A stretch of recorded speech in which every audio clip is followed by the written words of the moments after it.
Ito po guys ang kasalukuyang sitwasyon ng Taal Lake dito sa may Wawa, Tanawan, Batangas. So dito po kami ngayon. So yan po. Malakas na po yung ulan doon part sa may Taal. Ayun po sa Laurel. Ayan, ulan po yung nakikita nyo dyan. At ito lang nga po sa lakas po ng hangin ay umaalo na din sa amin. Kinaruunan.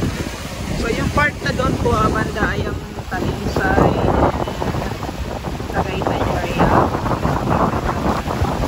Kasama ko po kayo ng aking mga kagrupo ng Blue Isle Riders Club. So we're here para sa aming 3rd anniversary. Kasi we'll be celebrating our 3rd anniversary as Blue Isle Riders Club. Ayan po. Tapos talaga ng hangin guys.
Dito kasama mo mga ano.